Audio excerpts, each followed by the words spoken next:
Hi friends, welcome to the Burm Family YouTube channel. අද අපි ඔයගොල්ලෝ වෙනුවෙන් ලෑම් කරියක් හදන වීඩියෝ එකක් ගෙන තමයි බලාපොරොත්තු වෙන්නේ. ඉතින් අපි ආවා මෙහි තියෙන ලෑම් ෂොප් එකකට ලෑම් ගන්න. ඉතින් අද අපේ වයිෆ් හදනවා රසම රස ලෑම් කරියක්. ඉතින් ඔයගොල්ලන්ට ආරාධනා කරනවා අපේ ලෑම් කරිය බලන්න කියලා. බලලා මොන හරි තියෙනවා නම් අපිට කමෙන්ට් කරන්න. ඒ වගේම අපේ YouTube channel එක subscribe කරන්න කියලා හැමෝගෙම ඉල්ලනවා. එහෙනම් අපි යන් අපේ වීඩියෝ එක බලන්න.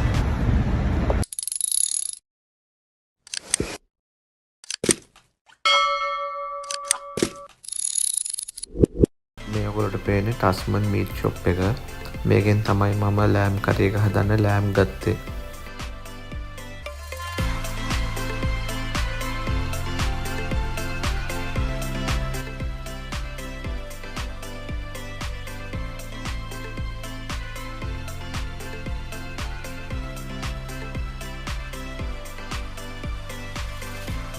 ටස්මන් එකෙන් දැන් ලෑම් ගත්තා. ගියා $19.74ක් මේ තියෙන බිල් එක. ඉතින් මේකේ ඒගොල්ලෝ අපිට ටස්මන් ඩොලර් රිවෝඩ්ස් එකක් දෙනවා. ඒකේ දැනට මට පොයින්ට්ස් 210ක් තියෙනවා. ඒකෙන් ඊළඟ මම පර්චේස් කරන එකෙන් කරද්දි මට $10ක ඩිස්කවුන්ට් එකක් දෙනවා. ඉතින් ඒගොල්ලොන්ගෙන් අපි ඒකයි හැමතිස්සෙම වගේ ලෑම් ගන්නවා, ගෝට් ගන්නවා. ඉතින් ගන්නවා. ඒක තමයි ඒ ගද්දි පොයින්ට්ස් එකතු වෙනවා. ඊළඟට මම යනවා කෝල්ස් කියලා සුපර් මාකට් එකකට. ඉතින් මම පෙන්නන්නම් කෝල්ස් එක ඇතුලේ කොහොමද කියලා. අපි යන් කෝල්ස් එකට ටිකක් අරගෙන මොන්ට ගිහිල්ලා ලෑම් කරිය හදන විදිහත් බලමු.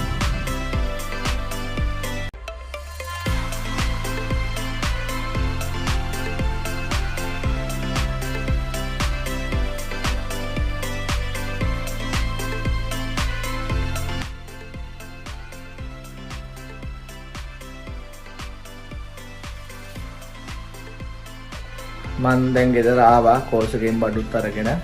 දැන් අපි ලෑස්ති වෙන්නේ ලෑම් කරිය හදන විදිය බලන්න. අපි ගාව දැන් තියෙනවා ලෑම් කරිය හදන්න කලින් මේ ටික ඔක්කොම කපලා හොදලා වතුර අයින් කරපු ලෑම් තමයි මේ තියෙන්නේ. එතකොට තක්කලි, අමු මිරිස්, ඉඟුරු සුදු ලූණු මේකට රම්පේ කරපිංචක් දානවා. හැබැයි අපිට මෙහි රම්පේ කරපිංච හිඟ නිසා හොයාගන්න විදියක් නැහැ අද. නිසා අපි ඒ දෙක නොදා තමයි හදන්නේ. එතකොට තව කුරුඳු එනසාල් කරාබ්‍රටි ඒවත් සමහර අය දානවා.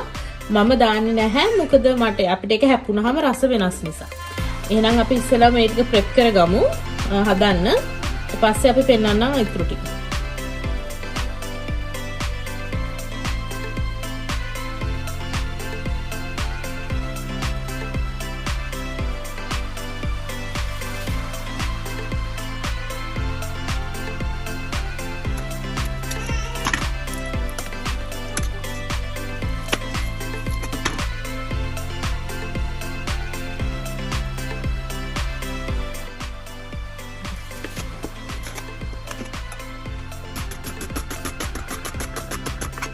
දැන් අපි සුද්ධ කරගත්ත සුදු ලුණු වලට ඉඟුරු දාලා මේක හොඳට චොප් කරගන්නවා. මේක ගොඩාක් ෆයින්ලි චොප් කරන්නේ නැහැ මම. සාමාන්‍යයෙන් ටික ලොක් කැරි වලට චොප් කරනවා. ඔලෑස්ස කරගෙන ඉවර ඔක්කොම ඉන්ග්‍රීඩියන්ට්ස් කපාගත්ත ලුණු, ෆ්‍රෝසන් මිරිස්, මේ ෆ්‍රෝසන් අවු මිරිස්. මේක මම කපන්නේ මේක මේ විදිහටම දානතර කන්නක් කැමති නම් ඒක අයින් කරලා පැත්තකින් තියන්න පුළුවන්. ඒකට තක්කලි මේක හරි පුංචි ගෙඩියක් නිසා මම මේ විදිහටම දානවා. ඒකට මේක තැම්බෙද්දි මේකේ තියෙන අර මේ පොත්ත ගැලවිලා අයින් වෙනවා. ඒකට අපි කනකොට ඒක අකමැති නම් පැත්තකට කරලා දාලා කන්න පුළුවන්. ඒකට ඉඟුරු සුදු ලුණු පොටලා ගොඩාක් පොඩියට කොටලා නැහැ. ඒක හරිම මේ ටිකක් කෑලි තියෙන ප්‍රමාණයට තමයි කොටලා තියෙන්නේ. ඒකට අර ඉඟුරු වගේ දෙයක් හැපෙනකොට අපිට කනකොට හවු වෙනවා නම් අයින් කරන්න පුළුවන් කන්න නැති කෙනෙකුට. ඒකට ඒ ටික හරි මේ තියෙන හොදගත්ත මාස්. දැන් මේකට දාන්න යන්නේ 5 ටික. දැන් අපි ඒක මම පෙන්නන්නම් කොහොමද කරන්න කියලා. දැන් මම කරන්න යන්නේ මාස් එක මැරිනේට් කරන්න අවශ්‍ය ටික දාන එක. මුලින්ම මම දානවා ගොරකා. මම සියඹල දාන්නේ නැහැ. මොකද මට සියඹල වල රහ එච්චර මම කැමති නැහැ. හැබැයි ගොරකා ටිකක් දානවා. සමහර අය කියනවා ගොරකා දැම්මහම මාස් ටිකක් හයි වෙනවා කියලා. හැබැයි ලෑම් එහෙම ගොඩාක් හයි වෙලා නැහැ. ඒ නිසා මම ඒකම දිගට පාවිච්චි කරනවා. ගොරකා තේ හැඳි එකමාරක් වගේ දැම්ම නම් ඇති. Isi kaha කහ මම තේ හැඳි භාගයක් වගේ දානවා. නමුත් මම මෙතන දාන්නේ මං හිතේ මට තියෙන මස් ප්‍රමාණය අනුව සමනේ හැඳි මම තේ හැඳි කාලක් වගේ දැම්ම නම් ඇති. ඊට පස්සේ ගම්බිරිසුත් තේ හැඳි එකයි කාලක් වගේ ප්‍රමාණයක් ඇති.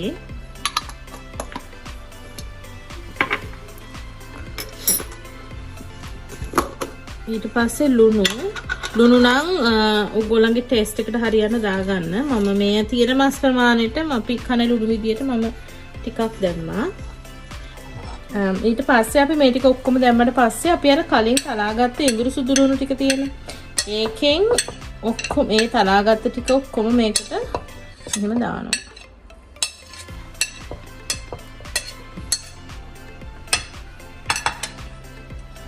ඊට පස්සේ අමු මිරිසුත් ඒ ටික ඔක්කොම මේකට දාන්න. දාලා මේක හොඳට අනා ගන්න. මෙන්න මේ විදිහට හොඳට අර අපි තලාගත්තු ඉඟුරු සුදු ලුණු වල තියෙන ෆ්ලේවර් එක මස් කෑලි වලට හොඳට මික්ස් වෙන්න අපි දාපු 3-5 වර්ග හොඳට මස් එකට එකතු වෙන්න. ඒ ඔක්කොම හොඳට එකතු වෙන එක හොඳට අතින් හැම කෑල්ලක මේ දාපු දේවල් එක ගෑවෙන්න හොඳට අත ගා ගන්න. මම මේකට වතුර තෙල් මුකුත් දාන්නේ නැහැ පටන් ගන්නකොට. මම ඉස්සෙල්ලම කරන්නේ මේ ටික මේ විදිහට හොඳට අත ගාලා විනාඩි 15ක් විතර වහලා තියෙනවා. දැන් විනාඩි 15කට පස්සේ මේක මේ විදිහට තමයි තියෙන්නේ. ඔක්කොම අර අපි දාපු රස දේවල් ඔක්කොම එකට එකතු කර ඇබ්සෝබ් වෙලා හොඳට අපිට දැන් මේක බලනකොට පේනවා හොඳට උරාගෙන තියෙන්නේ. දැන් මම කරන්නේ මේක අරගෙන මෙහෙම්මම ලිපෙන් තියෙනවා තෙල් වතුර මුකුත් නොදා.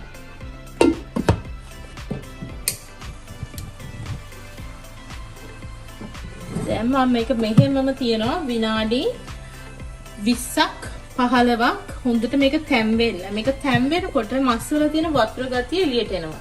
අපිට ඒක ටික එළියට ගන්න තමයි අපි මේක මේ විදිහට හොඳට තම්බන. අපි එන විනාඩි 15කින් විනාඩි 20කින් විතර පස්සේ බලමු කොහොමද මස් එක පේන්නේ කියලා. දැන් මෙන්න මේ විදිහට අපි ෂුට්ටක් මැදදී ඇරලා බලනකොට මේකේ වතුර ඔක්කොම මස් වල තියෙන වතුර ටික එළියට ඇවිල්ලා තියෙනවා. අපි දැන් මේකේ චුට්ටක් හැන්දෙන් කලවම් කරනවා උඩ තියෙන මස් ටික යටට ගන්න. මේක අපි මේ වෙලාවේ කලවම් කරන. එතකොට මේ මස් හැම්බෙනකොට ඔක්කොම මස් ටික ඊවන්ලි කුක් වෙනවා වටේම හැම පැත්තෙම. දැන් උඩට පේනවා ඇති මේ මස් මේ පීස් එකේ මේ පැත්ත කුක් වෙලා තියෙන මේ පැත්ත කුක් වෙලා නැහැ. ඒ නිසා අපි මේක හොඳට කුක් කරන්න ආයේ මේක මික්ස් කරලා හොඳට උඩ පැත්ත මාරු කරලා මස් එක හොඳට තඹ ගන්න ආයි හරවනවා පැත්ත.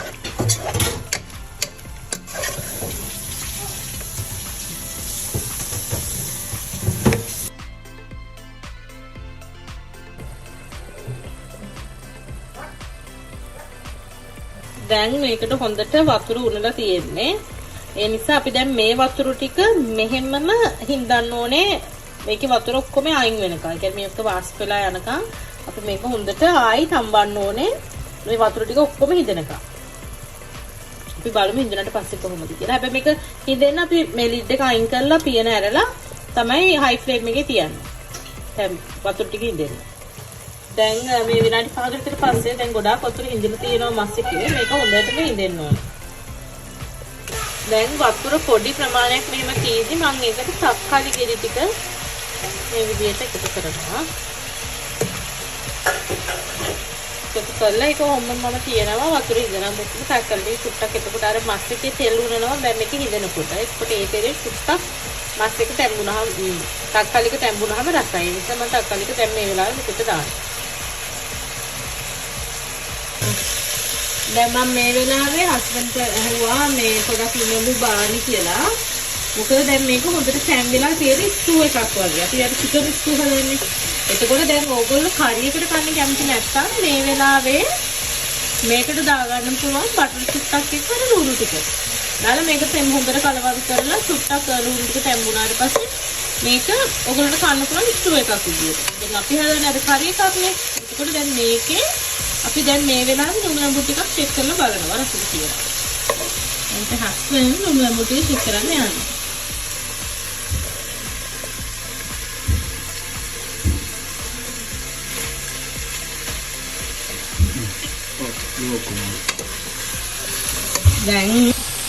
දැන් මම මේකට ටෙම්පරාදු දාන්න යන්නේ. මේක 1 pot lamb curry එකක් ඉඳ මම මේකෙම තමයි ටෙම්පරාදු කරන්නේ. ඔයගොල්ලෝ බලන්න කොහොමද මම කරන්නේ කියලා. දැන් මෙන්න මේ විදියට මේ වගේ වතුර නැති වෙන්න මේක හොඳටම හිඳෙනවා.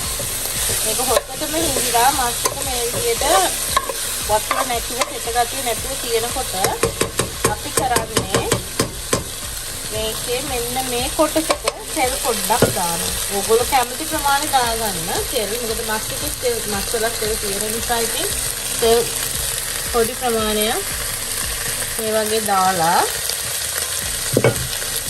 ඒකට මම දානවා අපි අර කපාගත්තු ලුණු.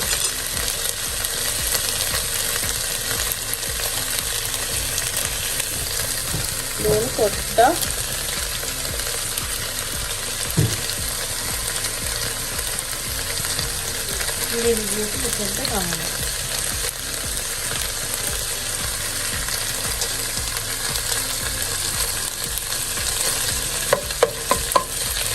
මේ ටික සුට්ටක් හොඳට මෙතනම මෙහෙම පොඩ්ඩක් මැද ගන්නවා.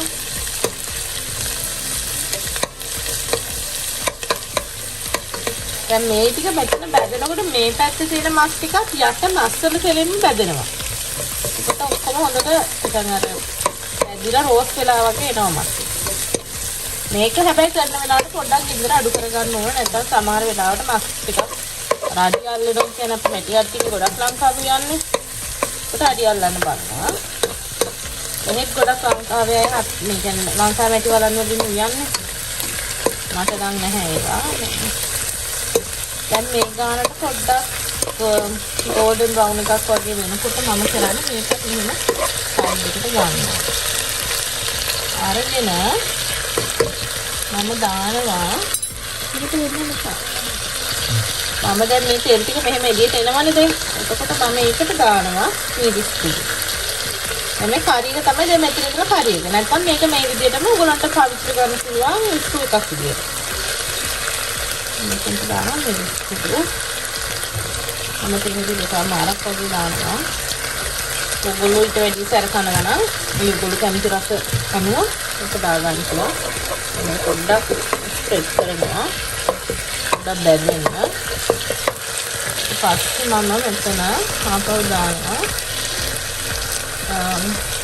අමු 3-5 කුඩු දෙකක් වගේ. මෙතන පොඩ්ඩක් සෙල්ලකින් දානවා කරලා ඊට පස්සේ මම ඒක ඔක්කොම එකට මේක කියලා මේ හැම තැනම තෙල් තියෙන මේ මස්මීට් එකේ ඔයිල් එක තමයි තියෙන්නේ. ඒකට තාපි පොඩි ප්‍රමාණයක්. දැන් මේ අර මම පොඩි කපනකොට මෙන්න මේ වගේ තක්කාලි ගෙඩිය අර ලෙල්ල මෙහෙම ගැලවිලා එනතර ඔයගොල්ලෝ මේක කන්න නැත්තම් මේක අයින් කරන්න පුළුවන්. කනවා නම් මේක හැමම තියලා පාවිච්චි කරන්න පුළුවන්. සමහර අය කන්නේ නැහැ නේ. තක්කාලි වල තියෙන්නේ පොස්තු. දැන් මේක දෙයට මෙහෙම පොඩ්ඩක් බැද ගන්න මේ පාට එකක්.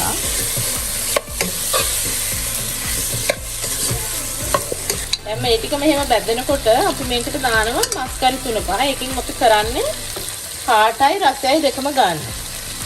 මොකද අපි ටිකක් අර මිරිස් කුඩු අඩුවටනේ දැම්මේ. දැන් මේකෙන් එනවා මුතුම රස සහ කාට. එකක් තේ පාගයක් වගේ දාගන්න. අර ඒකත් හොඳට මේක හොඳට කන්නේ වෙනකන් වගේ අර හොඳට මික්ස් කරගන්න. ඔයාලට පේනද මේ තක්කාලි වල පොත්ත ගැලවි අයින් වෙනවා, තක්කාලි වෙනම අයින් වෙනවා, පොත්ත වෙනම අයින් වෙනවා. ඒක ඔබ මේක කන්න නැත්නම් කනකොට ඔයාලට curry එක සර්ව් වෙනකොට ඒක අයින් කරලා කන්න පුළුවන්. ඒකයි ගොඩක්ම පර්පස් එක මම තක්කාලි ගෙඩි පිටින් දාන්නේ.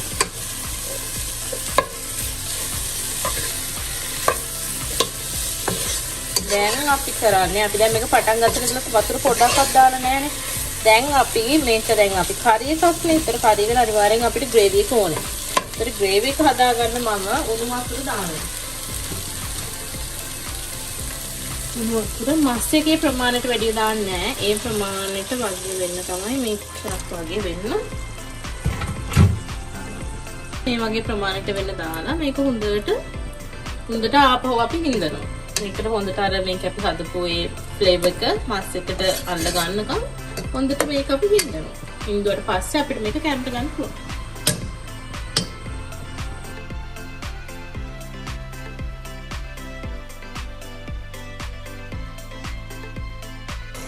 අන්තිමටම දැන් මේ වගේ ගානට මම ග්‍රේවි එක තීදි ලිප වහනවා. දැන් මේ මස් ඔක්කොම තැම්බිලා හොඳට හිඳිලා තියෙන්නේ. මොකද අපිට මේක බත් කන්නයි පාන් කන්නයි කියලා ඉතින් තමයි හැදුවේ. නිසා හොද්ද ටිකක් තියෙන්න ඕන ග්‍රේවි එක.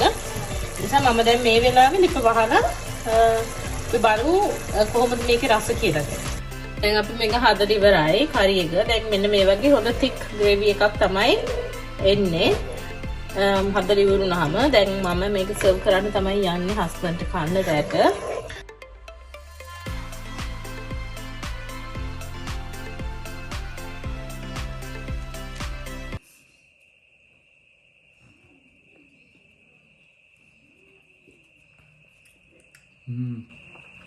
ඇත්තටම ගොඩක් රහයි. ඉතින් මමත් වයිෆ් වැඩට ගිය වෙලාවකට මමත් මේ වගේ එකක් මේ වීඩියෝ එක බලලා හදලා එයාටම දෙන්න මම try කරනවා. ඉතින් ඔයගොල්ලන්ට පුළුවන් අපේ වීඩියෝ එක මුලින් ඉඳන් බලලා මේ වගේ රසම රස ලෑම් කරි එකක් හදාගන්න. ඉතින් අපි ඉස්සරහටත් මේ වගේ cooking videos අපේ channel එකෙන් අපි කරන්න බලාපොරොත්තු වෙනවා.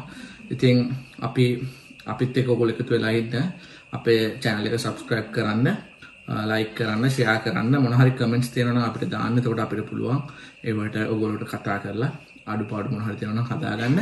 ඉතින් හැමෝටම බොහොම ස්තුතියි අපේ වීඩියෝ එක බැලුවට. අපි තවත් වීඩියෝ එකකින් හම්බ වෙමු. සුබ දවසක්.